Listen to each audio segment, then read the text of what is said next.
Assalamualaikum warahmatullahi wabarakatuh. Alhamdulillah, selalu lisan kita terbasahkan dengan kalimat mulia ini sebagai tanda syukur kepada Allah Subhanahu wa taala atas segala nikmat yang dilimpahkan kepada kita, termasuk nikmat kehidupan dan akhirnya diisi dengan nikmat keimanan, dan kita mengetahui mana yang diperintahkan dan mana yang dilarang oleh Sang Pencipta Allah.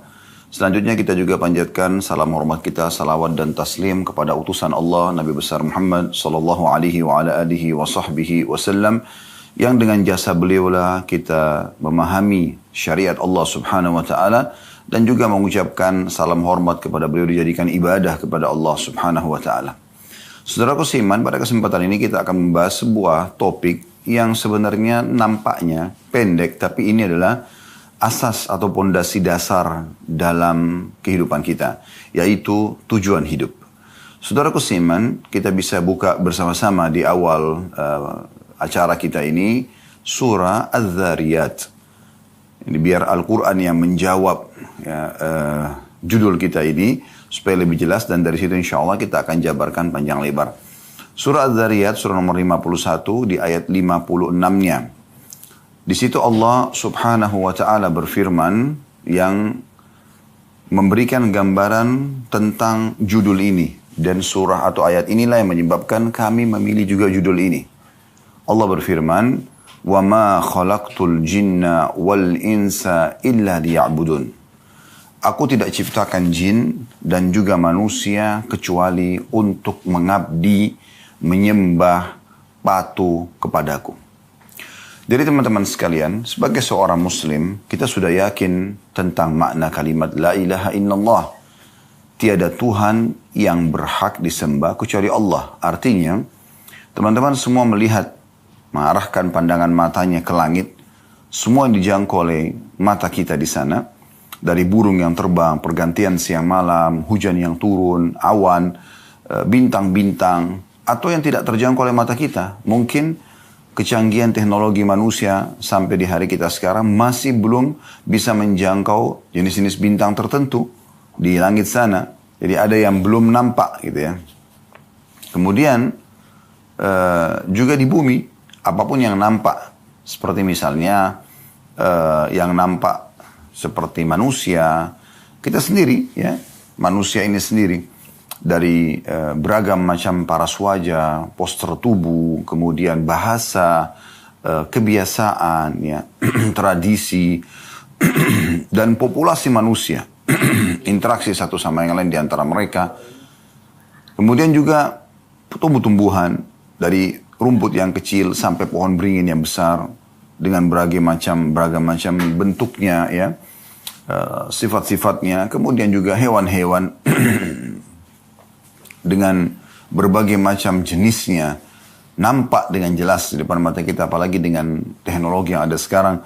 Kita bisa melihat semua jenis hewan yang ada di hutan, di lautan, diangkat, divideokan, dan kita bisa melihat mereka semua. Walaupun mungkin belum semua terjangkau, tapi kita bisa lihat dari semut yang kecil sampai gajah yang besar, dari ikan yang kecil sampai ikan yang besar, dari burung-burung yang kecil sampai burung yang besar. Jadi semua bisa nampak. Kemudian juga air, ya, yang kita bisa gunakan setiap harinya, api, udara, ya. Ada juga yang tidak nampak dengan mata kita. Udara pun termasuk yang tidak nampak, ya. Yang tidak nampak seperti misalnya, ya, jin, manusia, partner daripada manusia Allah ciptakan, tapi memang manusia Allah tidak nampakkan pada manusia. Kemudian semua perasaan-perasaan yang kita rasakan, rasa suka, rasa sedih, ya, senang, ya, gembira, ngantuk, ya, lapar, haus, semua ini tidak nampak, tapi kita bisa rasakan, ya. Semua itu, teman-teman sekalian, kembali kepada satu makna atau satu kalimat, masuk dalam satu kalimat yang selama ini umat Islam selalu ikrarkan dan juga yakini. Bahkan dengan kalimat ini seseorang bisa dianggap masuk ke dalam agama Islam, yaitu La ilaha illallah. Tiada Tuhan yang berhak disembah kecuali Allah. Artinya semua di langit dijangkau oleh tidak dijangkau oleh mata kita, semua di bumi, semua di kedalaman lautan dijangkau oleh tidak dijangkau oleh mata kita, kata kuncinya tidak ada penciptanya, tidak ada pemiliknya, tidak ada yang mengurus, tidak ada yang mengawasi, kecuali Allah subhanahu wa ta'ala. Oleh karena itu seorang muslim selalu kembali kepada satu Tuhan ini. Ya, satu Tuhan ini. Dan kita sudah dipandu oleh Tuhan yang satu ini, Allah subhanahu wa ta'ala dengan kemahaadilannya di dalam syariat yang diturunkan oleh Allah melalui para nabi dan kita sekarang di masa Nabi Muhammad SAW dalam Al-Quran.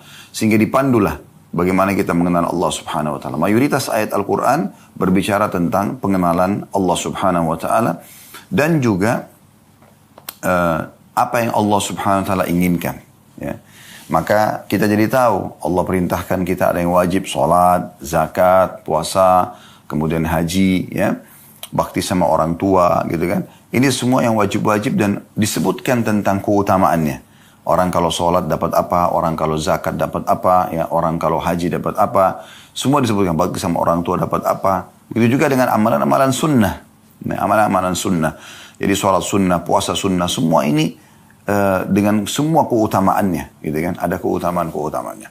Juga dalam syariat Allah Subhanahu wa taala dijelaskan apa yang Allah larang, ya, dari zina, riba, memukul, menggunjing, memfitnah, durhaka sama orang tua, mencuri dan seterusnya, dan dijelaskan panjang lebar dengan gamblang, dengan ancaman-ancamannya supaya manusia tidak terjerumus dalam hal tersebut. Sehingga kita pada saat beriman kepada Allah Subhanahu wa taala menjadi orang yang baik, manusia yang sempurna. Kenapa saya katakan begini? Karena memang dalam syariat Allah disuruh kita jadi orang baik, kan? Jujur, amanah, tanggung jawab, bakti sama orang tua, membantu orang susah. Ya kan? Semua ini kan kebaikan-kebaikan. Jadi seorang muslim kalau mengikuti imannya kepada Allah SWT, dia akan sangat baik. Dan tentu dia akan jauhi apa yang dilarang. Dusta, mencuri, memukul, mengganggu orang lain, ya, menggibah, memfitnah, dan segala macam hal. Ya. Maka seorang muslim yang beriman kepada Allah akan terkontrol hidupnya, ya, akan teratur rapi, kan gitu. Nah, teman-teman sekalian, apa yang kami paparkan tadi ini adalah tujuan hidup kita. Jadi, kalau seandainya ada seseorang yang bertanya, apakah memang saya diciptakan untuk sholat? Jawabannya iya. Apakah saya diciptakan untuk puasa Ramadan? Iya. Apakah saya diciptakan untuk mengerjakan haji ke Baitullah? Iya. Apakah saya diciptakan untuk mengeluarkan zakat? Iya. Apakah saya disuruh bakti sama orang tua? Apakah saya disuruh jujur? Apakah disuruh amanah? Apakah saya disuruh bantu orang susah? Jawabannya iya. Itu tujuan hidup kita. Allah subhanahu wa ta'ala dalam surah Az-Zariyat tadi menyebutkan tujuan kita hidup di sini untuk itu. Tidak ada tujuan lain. Tidak ada tujuan lain. Ini kita kerucutkan tema bahasan kita ini ke poin ini, teman-teman sekalian. Insya Allah dalam 45 menit ke depan ini kita akan lebih memahami. Nanti kita akan mengatakan, ternyata itu ya. Ya, memang itu target kami. Bagaimana teman-teman kembali kepada pondasi dasar. Ya, kita lahir di muka bumi ini, semua sistem sudah ada. Tiba-tiba kita cuma tahu, ini ibu saya, ini ayah saya. Dan kita tidak bisa mengubah status itu. Nggak bisa kita mengatakan, saya nggak mau ibu ini, saya nggak mau ayah itu. Sudah, pasti akan ke situ. Ada sistem yang mengatur kita. Berarti ada Tuhan yang mengatur ini semua. Ya. Dan pada saat itu, kita akan diurus dari kecil. Dirawat. Kita cuma tahu menangis waktu masih bayi. Kalau tidak suka atau buang air besar, buang air kecil, lapar. Semua hanya dengan tangisan. Dan dengan segera ibu kita langsung datang mengurus kita. Ayah kita sibuk mencari nafkah untuk membiayai hidup kita. Sampai akhirnya kita tumbuh besar, sekolah, seperti biasalah kehidupan kita. Sampai akhirnya kita menikah dan akhirnya kita pun berstatus suami atau istri. Kemudian kita berstatus ayah ataupun ibu. Ya. Dan akhirnya kita juga akan bersama dengan orang-orang tua kita yang terdahulu, yaitu meninggal dunia dan kembali kepada Tuhannya Allah subhanahu wa ta'ala. Ini rukun iman kita sebagai seorang muslim. Nah, kembali ke pondasi ini penting sekali, teman-teman sekalian. Kenapa banyak orang menghabis-habiskan waktunya pada hal yang tidak bermanfaat? Apalagi kepada kemaksiatan. Membuang-buang waktu, ya. Daripada dia menikah, melampiaskan biologisnya pada yang halal, dia pergi kepada perzinahan. Daripada dia bertransaksi dengan jual beli, kejujuran, transparansi, maka dia pergi ke riba, gitu kan? Dan kezaliman, penipuan. Nah ini, kenapa? Karena dia tidak paham tujuan hidupnya. Tujuan hidup sebenarnya untuk menjadi orang baik. Untuk menjadi orang patuh kepada Allah. Dan menjauhi semua yang dilarang. Kalau orang terjerumus pada pelanggaran ini karena tidak paham tujuan hidup dia apa. Dia tidak paham sebenarnya. Kita berada di muka bumi ini dengan sistem yang sudah ada, semua fasilitas yang ada, air, udara, semua musim-musim, kebutuhan kita, buah-buahan, hewan-hewan, banyak semua yang terpenuhi. Semua itu hanya satu. Mengerucut kepada surah Az-Zariyat tadi, ayat 56. Fahami ini teman-teman sekalian. Supaya jangan lagi setelah mendengarkan ceramah ini kita menyia-nyiakan banyak waktu kita. Hanya dipakai pada hal-hal yang tidak ada manfaatnya. Kalau bukan yang Allah perintahkan, wajib atau sunnah, maka minimal Anda kalau mau menggunakan sebagian waktu Anda, sebagian saja kepada hal yang mubah. Kalau yang haram tidak dibolehkan sama sekali. Yang Allah subhanahu wa ta'ala haramkan, itu tujuannya dipelajari untuk dijauhi, bukan dicoba. Tidak usah Anda mengatakan, oh babi Allah haramkan, saya mau coba dulu bagaimana rasanya. Nggak perlu. Nggak perlu Anda mengatakan, oh ini khamar, minuman keras Allah haramkan, saya mau tahu dulu rasanya seperti apa. Dan seterusnya. Tidak perlu. Kita pelajari hanya untuk dijauhi. Nah demikian juga dengan hal-hal yang halal. Allah perintahkan, disuruh kita pelajari dan kita boleh nikmati. Dan kita kerjakan. Sholat, puasa, haji dan seterusnya. Dan semua makanan-makanan halal, minuman halal, pakaian halal, pendapatan halal, silakan nikmati. Nah ini pondasi dasar teman-teman sekalian. Pondasi dasar. Banyak sekali manusia lalai dari masalah ini. Sehingga akhirnya terbuang-buanglah waktu. Dan mereka akan menyesal di akhir hidup mereka. Teman-teman bisa lihat, kita buka juga pelengkap daripada bahasan kita, Al-Quran. Silakan buka di aplikasi handphone Anda. Surah Al-Mu'minun. Surah nomor 23, ayat 99. Ya. Sekali lagi, Surah Al-Mu'minun, surah nomor 23, ayat 99. Di situ Allah subhanahu wa ta'ala menjelaskan tentang bagaimana nanti orang-orang yang tidak mengetahui tujuan hidupnya, mereka kufur kepada Allah subhanahu wa ta'ala, mereka menghabiskan waktunya selama di dunia yang sangat terbatas, 60-70 tahun setelah itu mereka akan meninggal juga. Sebagaimana para penghuni kuburan, kalau Anda lewat di kuburan, Anda akan lihat itu adalah gundukan tanah dan juga batu nisan. Tapi sadar gak kita, kalau di dalamnya ada manusia seperti kita, bahkan mungkin lebih cantik, lebih gagah, lebih kaya, lebih berprestasi, tapi toh juga masuk ke dalam kuburan. Bukan cuma mereka, para nabi-nabi pun merupakan utusan Allah juga masuk ke dalam kuburan. Mereka dikuburkan, kita pun akan seperti itu. Jangan nanti di saat malaikat maut datang, mencabut ruh kita, dan kita sudah dibungkus dengan kain kafan, dimandikan oleh orang-orang terdekat kita yang kita tidak bisa memprotes mereka sama sekali. Mereka tinggal membungkus kita lalu membawa kita ke kuburan.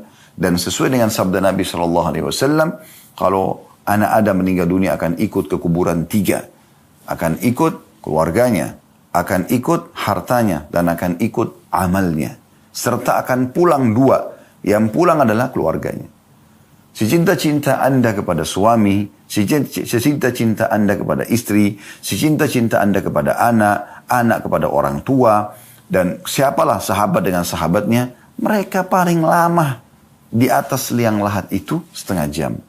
Setengah jam, mungkin 1 jam paling lama. Tidak akan pernah ada seorang ibu pun yang sangat cinta dengan anaknya, ayah cinta sama anaknya, suami atau istri cinta satu sama yang lain, atau sahabat sama sahabatnya nginap di kuburan itu, tidak ada. Sudah menjadi sistem yang Allah buat, pasti mereka pulang. Walaupun mereka sedih, tapi mereka tidak akan temani kita di sana. Yang kedua, harta. Semewah apapun mobil yang teman-teman miliki, hanya akan parkir di pagar kuburan.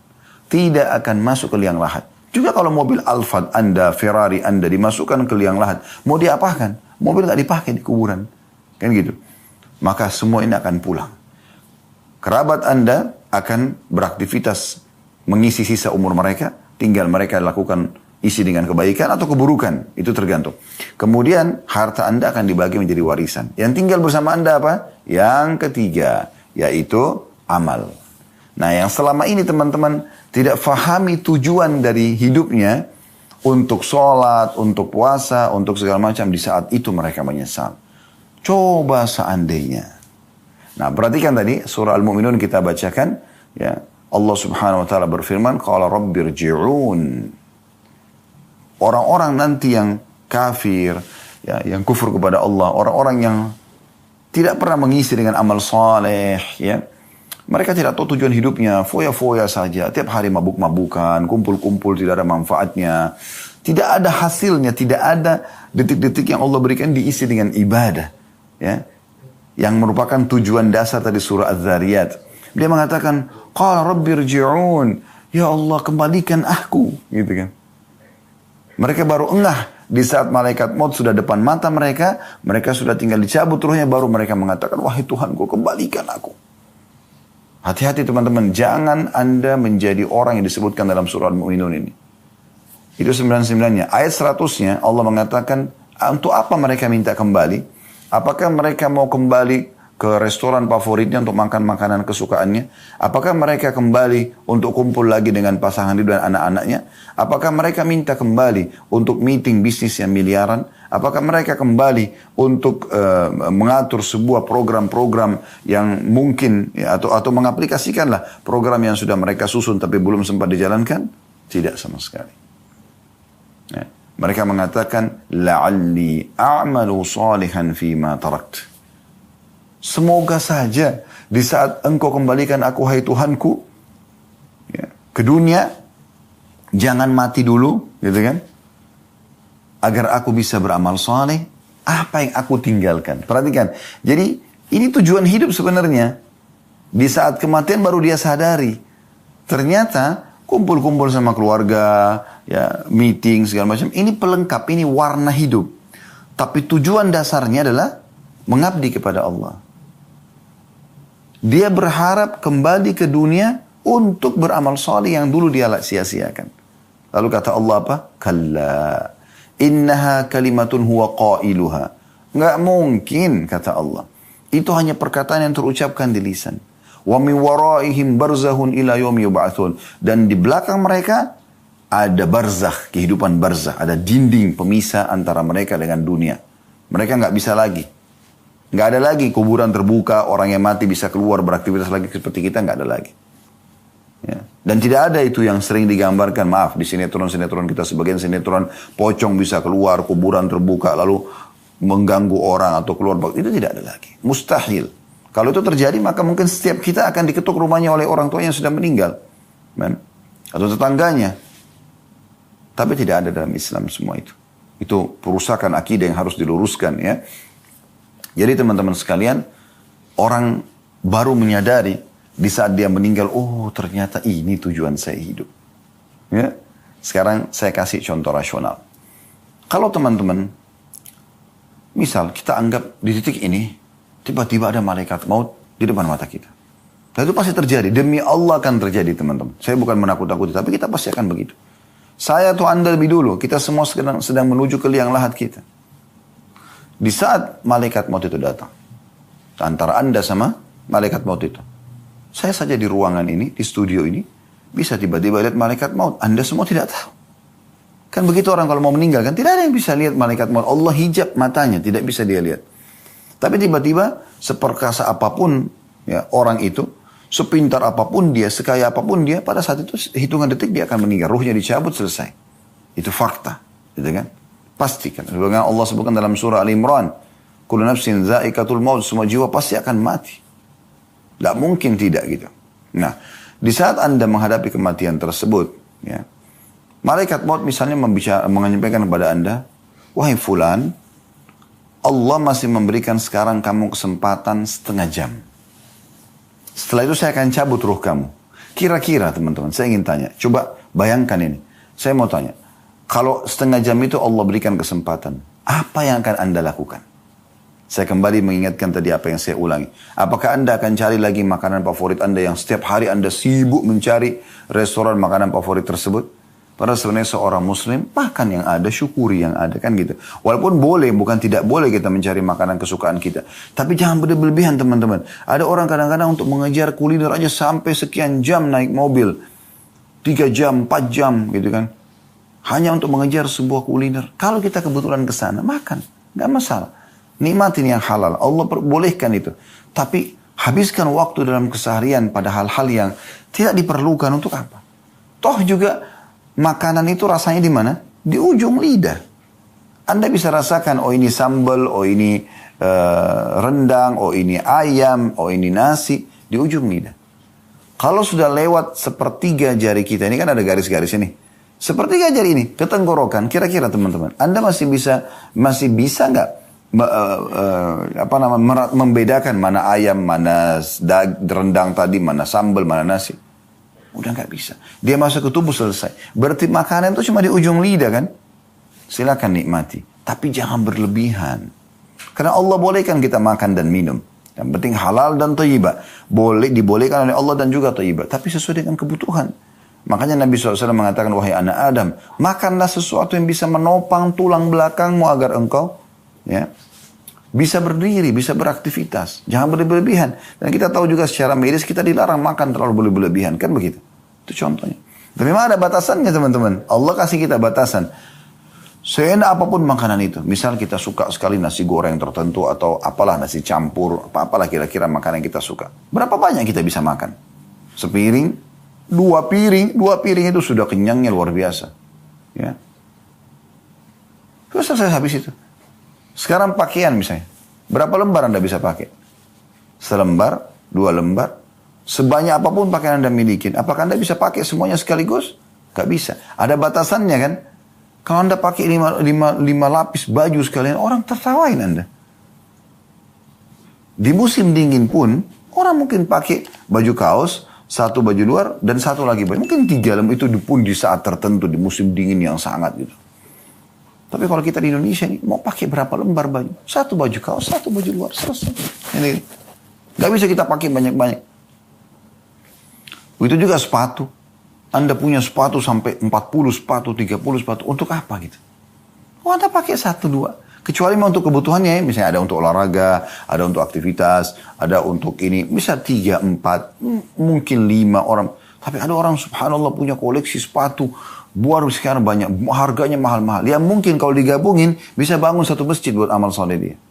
Mohon maaf, saya bukan menyinggung siapapun karena saya tidak tahu siapa saja yang hadir di sini. Cuma saya coba mengajak Anda berpikir di waktu-waktu yang sempit kita ini, hanya sekitar 45 menit kita menyampaikan pesan-pesan ini, supaya kita merenungi sama-sama. Berarti saya tidak boleh pakai sepatu bermerek Ustaz? Boleh.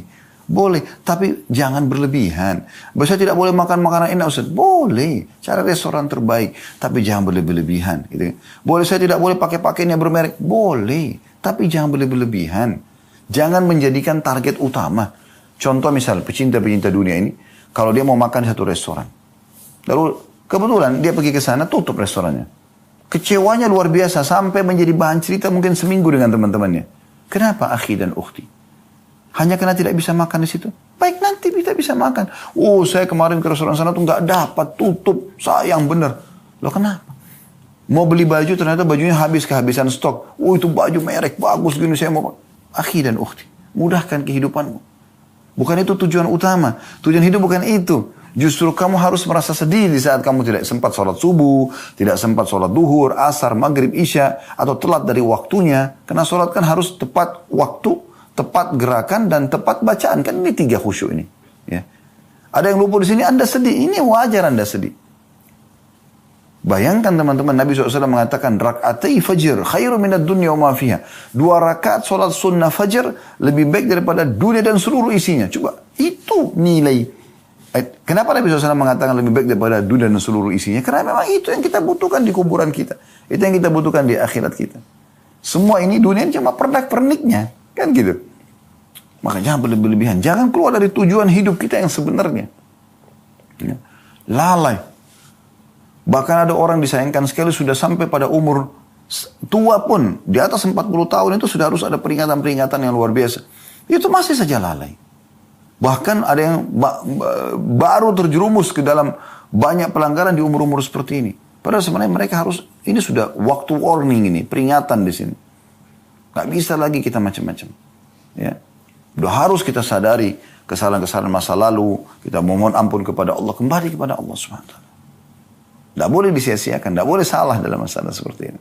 Nah, ingat teman-teman, di saat kita meninggal dunia, semua urusan pernak-pernik ini hanya akan menjadi pembicaraan orang.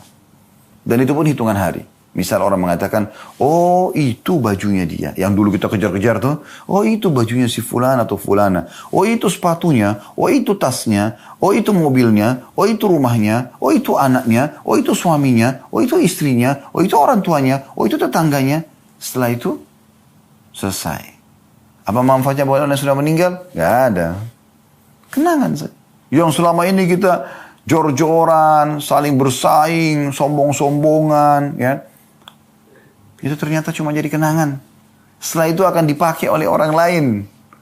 Mungkin dibagikan kepada orang lain. Sebagian harta kita dijual, dibagi warisan. Anak-anak kita pun akan memberikan kebutuhan-kebutuhan mereka. Selesai. Jadi sudah hitungan hari. Setelah itu orang sudah tidak lagi mengatakan, oh ini simpan, ini bajunya si dia nih. Simpan, nanti mungkin satu waktu dia hidup lagi bisa pakai. Nggak ada begitu. Nggak ada. Nah, yang kita titik beratkan teman-teman sekalian, tujuan hidupmu, hai saudaraku. Beribadah kepada Allah. Meeting berapa miliar pun, berapa triliun pun, tinggalkan untuk sholat. Maaf, saya sholat. Bilang kepada orang-orang yang hadir di situ. Yang muslim ajak sholat. Yang kafir, izin sama mereka baik-baik. Lalu kita akan kembali setelah sholat. Sholat itu 5 menit. Absensi, absen kepada Allah. Ya Allah, baik saya hadir. Allah panggil, hayya ala sholat. Ayo sholat. Hayya ala falah. Ayo menuju kepada kemenangan. Allah kasih kita gambaran, panggil, absen. Kata Salamah bin Dinar rahimahullah, seorang ulama tabi'in, usahakan dimanapun Allah menginginkan kau hadir, kau ada di situ yang pertama. Sholat, zakat, Ramadan, kamu yang pertama, di saat pertama. Dan usahakan kamu yang paling jauh dari apa-apa yang telah Allah haramkan. Di situ baru kamu bisa menikmati keimanan itu. Sisi lain teman-teman sekalian. Ada juga ya pelengkap dari surah Al-Mu'minun ini. Ada surah Al-Munafikun. Ayat terakhirnya. Di situ juga orang-orang ada yang menyesal. Gitu kan. Surah Al-Munafikun ini jelas Anda tinggal cari di daftar isi. Lihat di akhir-akhir ayatnya. Allah mengatakan wa anfiqu mimma razaqnakum min qabli an ya'ti ahadakumul maut fayaqula rabbi laula akhartani ila ajalin qaribin fa asaddaq wa aku minas salihin. Kata Allah SWT, infakkan, segera keluarkan harta-hartamu di jalan Allah Subhanahu wa taala sebelum datang kepada seseorang dari kalian kematian. Lalu dia berkata pada saat itu, wahai Tuhanku, terlambatkan beberapa saat dulu kematianku. Untuk apa? Untuk makan makanan favorit, untuk kumpul sama teman-teman, untuk biologis dengan pasangan? Nah. Fa'as-saddaq, agar aku bisa bersedekah. Wa aku minas salihin, dan aku menjadi orang-orang saleh. Tapi Allah mengatakan, wala yuakhirallahu nafsan idza ja'a ajaluha. Allah khabirun bima ta'malun. Allah tidak akan pernah menerlambatkan ajal seseorang kalau datang, dan Allah akan memberitahukan apa yang kalian kerjakan. Akhir surah Al-Munafikun. Ini pelengkap tadi, yang surah Al-Mu'minun ayat 99 sampai tadi 101 gitu kan. Jadi teman-teman sadari poin ini. Tujuan kita mengadakan Zoom, taklim Zoom ini pada waktu ini, dan Anda pun meluangkan waktu, saya meluangkan waktu, mungkin kita punya aktivitas yang lain. Semua tidak ada lain kecuali untuk menyadari tujuan hidup kita apa. Dan tidak ada yang bisa menyelamatkan diri kita kecuali kita sendiri teman-teman sekalian. Allah Subhanahu wa taala mengingatkan dalam Al-Qur'an, "Innallaha la yughayyiru ma biqaumin hatta yughayyiru ma bi anfusihim." Allah tidak akan mengubah nasib satu kaum sampai mereka mengubah nasib mereka sendiri. Kalau Bapak Ibu tidak segera menyelamatkan dirinya, menyadari masalah ini, maka pastikan teman-teman sekalian kalau Anda akan menyesal nanti di akhir ajal nanti. Dan ingat teman-teman, jangan pernah bangga dengan amal soleh yang pernah kita kerjakan. Oh, saya sudah sekian kali haji, sudah sekian kali umrah, umur saya sudah sekian puluh tahun, saya sudah berapa kali sholat, ya saya sudah bakti sama orang tua saya. Jangan pernah berbangga dengan itu. Karena Anda tidak pernah tahu apakah itu sudah diterima dengan pahala sempurna atau tidak. Oleh karena itu kita selalu disuruh berbuat amal soleh setiap hari selama ajal kita belum datang. Kenapa teman-teman kita selalu sholat tiap hari? Kenapa kita selalu baca bismillah setiap kali mau makan dan minum? Kenapa enggak sekali seumur hidup saja? Karena memang kita butuh memperbanyak amal soleh tersebut, dan kita bersaing di situ untuk mendapatkan derajat tertinggi di surga nanti, di akhirat nanti. Teman-teman sekalian, saya ingin masuk kepada poin, lalu apa yang harus saya lakukan agar hidup saya ini sesuai dengan tujuannya. Yang pertama, teman-teman sekalian, bersyukur kepada Allah Subhanahu wa taala atas nikmat kehidupan yang Allah berikan ini.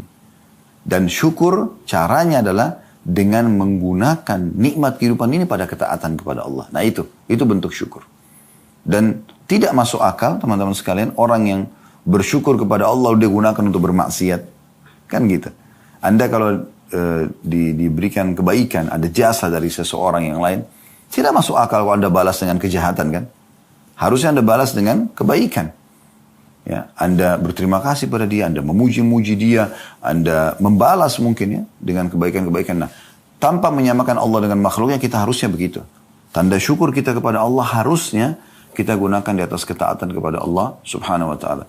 Ada statement yang menarik ya dari Ibnu Qayyim rahimahullah. Beliau mengatakan asyukur zuhur athar ni'matillahi ala lisan 'abdihi thana'an wa i'tirafan. Syukur itu, ya, itu adalah nampak dari lisan seorang hamba sebagai bentuk bekas nikmat Allah dengan puji-pujian dan mengakui sebagai nikmat. Wa ala qalbihi syuhudan wa mahabbah. Dan dalam hatinya ada kesaksian kalau ini memang nikmat dari Allah. Dan juga mencintai pemberi nikmat itu. Wa ala jawarihi inqiyadan wa ta'ah. Dan anggota tubuhnya itu menunjukkan tentang bagaimana dia tunduk dan patuh kepada Allah Subhanahu wa taala. Jadi tidak masuk dalam syukur itu teman-teman kalau orang itu justru melakukan kemaksiatan kepada Allah. Dan sederhana. Teman-teman faham nggak atau sadari nggak? Maaf saya bukan menggurui. Kalau ibadah itu punya kenikmatan. Dulu di majelis ilmu seperti ini dengarkan ceramah itu punya kenikmatan. Kenapa Anda tidak lakukan setiap hari? Kenapa hanya 45 menit atau 1 jam? Tentu waktu kita sekarang segitu. Tapi Anda bisa ulangin kan? Di playlist YouTube kami, kalau Anda datang ke channel YouTube kami, Khalid Basarama Official, ada playlistnya. Setelah beranda, ya, ada home itu, kemudian ada playlist. Anda klik, ada 25 lebih ya, seingat saya kajian kitab di sana. Anda bisa privat bersama kami. Anda tinggal pilih kitab mana, ya. Dan kitab yang paling mahal itu 150.000 rupiah saja harganya, Minhajul Muslim. Itu 1000 lembar. Semua sudah kami bedah kecuali ya bab warisan saja. Anda bisa ikutin setiap hari Anda dengarkan. Hari Senin misalnya Anda jadwalkan untuk belajar Minhajul Muslim.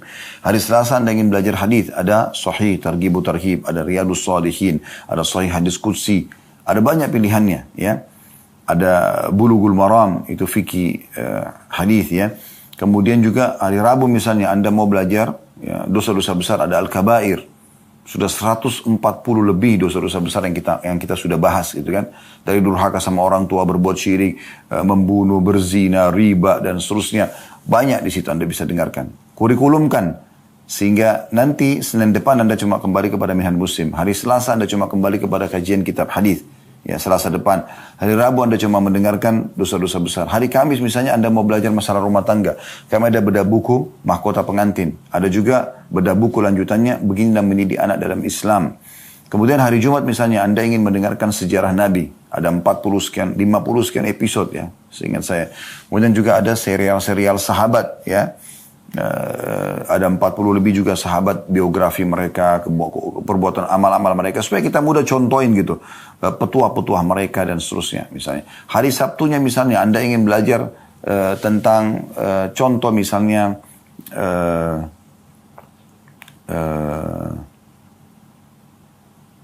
materi umum ya, seperti tablik akbar ya, seperti contoh materi-materi tazkiyatun nafs ya, pensucian jiwa. Kami ada bahasan banyak sekali tentang sabar, tentang syukur, ya, tentang tawakal. Ya. Ada juga di khutbah-khutbah Jumat, yang ada kumpulan khutbah Jumat. Cukup banyak. Ya, cukup banyak. Nah itu semua teman-teman Anda bisa pelajari, bisa jadikan sebagai kurikulum. Contoh. Ya. Begitu juga ada kenikmatan sendiri Anda, ada kepuasan dalam jiwa. Di saat Anda mengerjakan ibadah apapun yang Anda tahu itu ada keutamaannya. Makanya kami selalu tekankan, teman-teman kalau mau kerjakan satu bentuk ketaatan kepada Allah, jangan kerjakan sampai Anda tahu janji Allah apa di ibadah tersebut. Misalnya, Anda mau rajin bersedekah. Bagaimana caranya? Supaya rajin Anda baca janji Allah di sedekah itu. Anda ketik di Google, keutamaan sedekah. Coba baca artikel-artikel situ. Anda ketik di YouTube, keutamaan sedekah. Banyak sekali ustadz-ustadz kiai-kiai kita menceritakan tentang masalah sedekah. Anda bisa dengarkan. Maka itu akan jadi motivasi buat Anda. Atau Anda beli buku. Seperti Riyadus Shalihin tadi yang sudah saya sebutkan. Anda bisa beli semua itu isinya keutamaan-keutamaan. Sahih Targhib Tarhib yang kita bedah di setiap hari Jumat itu juga ada keutamaan semuanya isinya. Ya. Kemudian Anda coba kerjakan setelah Anda tahu, oh saya dapat ini nih kalau saya sedekah. Saya dapat ini nih kalau saya sholat malam, kalau saya sholat duha. Maka Anda termotivasi untuk mengerjakan itu. Nah ini poin yang perlu untuk digarisbawahi ya. Jadi ini poin pertama saran kami, yaitu Anda bersyukur kepada Allah, dan syukur itu harus nampak teman-teman. Lisan kita selalu mengatakan Alhamdulillah. Ada yang mengatakan, oh rumahnya bagus bu ya pak ya, Alhamdulillah. Ini mobilnya bagus ya, Alhamdulillah. Oh Masya Allah, masih cantik atau makin cantik, makin gagah, Alhamdulillah. Oh Masya Allah ada jabatan, semua Alhamdulillah. Syukur kepada Allah. Karena memang itu tidak ada daya dan kekuatan kita kecuali dari Allah SWT. Bahkan kalau Anda mau, Anda ikuti dengan tawadhu, merendah. Anda mengatakan, iya Allah amanahkan kepada saya. Alhamdulillah Allah amanahkan rumah ini, Allah amanahkan mobil ini, Allah amanahkan anak-anak ini, Allah amanahkan suami atau istri ini, Allah amanahkan jabatan ini. Kita katakan begitu. Karena memang itu bukan milik kita. Setiap saat kan kita bisa tinggalkan. Tadi saya sudah kasih contoh kalau kita meninggal dunia ya. Jadi kita seperti itu, bersyukur kepada Allah. Nampak di lisan dengan i'tiraf, tadi kata Ibnu Qayyim rahimahullah, dengan nampak bersyukur. Kemudian di hati kita yakini memang, oh ini nikmat Allah. Besarkan nikmat itu teman-teman walaupun kecil. Besarkan dia. Kita bisa hirup oksigen, ini sebuah nikmat yang besar. Dan yang kita bisa mendengar sebuah nikmat yang besar. Bahkan mohon maaf, Anda bisa buang air besar, mengeluarkan angin, buang air kecil. Nikmat Allah yang besar. Bayangkan banyak orang dirawat gara-gara tidak bisa buang air besar, tidak bisa buang air kecil. Terlalu banyak nikmat Allah yang melimpah ya. Yang kadang-kadang manusia karena termudahkan depan mata dia, maka dia anggap remeh. Nah ini penting sekali teman-teman sekalian. Syukuri nikmat Allah subhanahu wa ta'ala. Yang kedua, yang harus Anda lakukan, ya, mulailah Anda membuat program-program ibadah Anda. Dan mulai dengan hal-hal yang wajib saja dulu. Tata sholat Anda. Sholat 5 waktu. Azan, nggak ada kegiatan lain. Sholat. Apapun konsekuensinya. Nggak, saya harus sholat. Karena ini kewajiban. Kalau bertemu antara hak wajibnya Allah dengan hak wajibnya makhluk, misalnya Anda mau sholat 5 waktu, ada panggilan suami bagi ibu-ibu, ada panggilan orang tua, itu juga wajib dalam agama Islam. Tapi karena bertemu dengan hak wajibnya Allah, harus kita dahulukan haknya Allah. Sholat dulu. Ada kalau lagi sholat biar dipanggil suami, dipanggil orang tua, nggak boleh kita batalin. Beda kalau hak Allah yang sunnah, sholat sunnah, bertemu dengan hak wajibnya makhluk. Misalnya Anda lagi sholat sunnah dipanggil oleh suami atau dipanggil oleh orang tua kita, boleh kita batalin sholat sunnah itu. Karena memang yang wajib kita dahulukan. Tapi kalau ketemu dengan yang wajib tidak bisa. Tata hidup Anda, ibadah Anda mulai dari yang wajib. Tingkatkan kualitasnya dan tingkatkan kuantitasnya bagi yang bisa ditingkatkan kuantitasnya. Ya, maaf, kuantitas di wajib ini tidak ada. Kualitas, nanti di sunnah itu ada. Kualitas yang Anda tingkatkan. Sholat misalnya, Anda tadi 3 poin saya bilang. Tepat waktu. Azan kerjakan di awal waktu. Karena kata Nabi SAW itu ditanya oleh seorang sahabat, amal apa yang paling Allah cintai? Beliau mengatakan sholat di awal waktunya. Kemudian tepat gerakan. Pelajari baik-baik gerakan-gerakan sholatnya. Ya. Tentu dimulai dari wudu. Kemudian yang selanjutnya adalah tepat bacaannya. Tingkatkan kualitasnya dari sebelumnya. Mulai dari sini insya Allah akan baik semuanya. Kalau ini sudah berjalan bagus, baru kemudian Anda masuk ke sholat-sholat sunnah. Dan jangan kagetkan diri kita. Sholat malam, atau sholat yang berdekatan dengan sholat wajib dulu deh. Sunnah rawatib, qobliyah, ba'diyah, ya. Mulai. Anda baca keutamaannya. Ya. Kata Nabi SAW, siapa yang menjaga 12 rakaat sehari semalam, maka Allah akan bangunkan baginya istana di surga. Kan gitu, ada sholat-sholat sebelum dan sesudah wajib. 2 rakaat sebelum subuh, ada 4 rakaat sebelum duhur, 2 rakaat sudah duhur, 2 rakaat setelah maghrib, 2 rakaat setelah isya, itu 12 rakaat misalnya. Kemudian Anda ya tingkatkan ke sholat malam, ya, tingkatkan ke sholat taubat. Jadi Anda mulai tingkatkan ke yang lain. Kalau Anda misalnya sudah mulai rutin mengerjakan sholat malam 2 rakaat, Anda tingkatkan lagi ke 4 rakaat, tingkatkan lagi ke 8 rakaat, sampai nanti Anda 11 rakaat. Setelah itu Anda konsisten menjaganya. Nah, di sini, di sholat sunnah, tadi saya bilang ditambah. Selain kualitas, Anda tingkatkan kuantitasnya. Kuantitas maksudnya apa? Tadi kalau 2 rakaat, Anda jadikan 4 rakaat. 4 rakaat Anda jadikan 6 rakaat. Terus sampai sempurna. 11 rakaat. Kalau sudah itu, sudah sempurna, Anda konsisten, Anda mulai menambah kuantitas bacaan. Tadi Anda cuma baca inna atayna wal asr. Anda sekarang tambah dengan, diperpanjang dengan surah Ad-Duha, ya, Al-A'la, dan seterusnya. Kalau Anda sudah mulai mulai terbiasa sebulan, 2 bulan, 6 bulan, Anda pindah ke kualitas atau kuantitas bacaan yang lebih panjang. Di sholat-sholat sunnah teman-teman, fatwa ulama sudah membolehkan kita memegang mushaf, memegang Quran, atau memegang aplikasi Al-Quran di handphone kita. Sambil baca dari awal Al-Baqarah sampai khatam nanti dengan sholat malam Anda. Kan gitu. Ini boleh. Baik, ini sholat. Misalnya terus Anda pindah ke puasa Ramadan. Ya. Anda jaga kualitasnya. Ya. Ramadan yang lalu apa yang kurang Anda sekarang sempurnakan. Ibu-ibu yang masih punya utang-utang Ramadan jangan ditunda-tunda. Usahakan pada saat sudah sudah selesai Lebaran Idul Fitri Anda sudah langsung masuk ke masuk ke kalau Anda sudah kerjakan puasa Ramadannya Anda mungkin ada hal-hal yang utang Ramadan tadi, kalau Anda punya utang dulunya Anda suka tunda-tunda sampai menjelang Ramadan akan datang, sekarang Anda kerjakan lebih cepat, ya. Begitu selesai Lebaran Anda sudah langsung bayar utang Anda tanpa Anda utang, supaya kalau Anda meninggal tidak ada beban, gitu kan. Kemudian kalau sudah Anda mulai pindah ke puasa-puasa sunnah, Senin, Kamis, Ayyamul Bid, ya. Anda coba lakukan, tingkatkan. Ini harus Anda sendiri yang lakukan. Begitu juga dengan zakat, setahun sekali. Baik, ada zakat, ada sedekah. Kalau sedekah setiap hari kita dianjurkan. Ada haji, sekarang setahun sekali, ya kan? Dan ada umrah yang bisa kita kerjakan sepanjang tahun. Maka ini semua buat program hidup Anda, mulai dari yang wajib, kemudian Anda sempurnakan dengan yang sunnah. Yang ketiga teman-teman sekalian, jauhi semua kemaksiatan. Tutup semua keran-kerannya. Dimulai dari yang wajib. Dimulai maksudnya yang haram. Ya, dimulai dari yang haram. Ya, ini harus difahami baik-baik.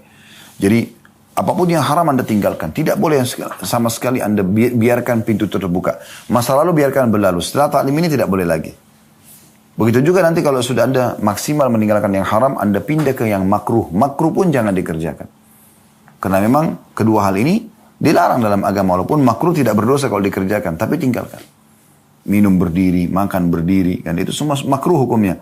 Tapi usahakan tinggalkan, supaya nanti lama-lama Anda kan menuju kepada kesempurnaan apa merupakan tujuan hidup Anda. Dan yang terakhir teman-teman, yang keempat, banyak berdoa kepada Allah Subhanahu wa taala. Banyak berdoa kepada Allah Subhanahu wa taala, dan ingat berdoa ini harus diikutkan juga dengan ada poin kelima sih, ya. Setelah berdoa kepada Allah Subhanahu wa taala, yang kelima itu komunitas. Komunitas kita harus komunitas yang baik, yang sehat.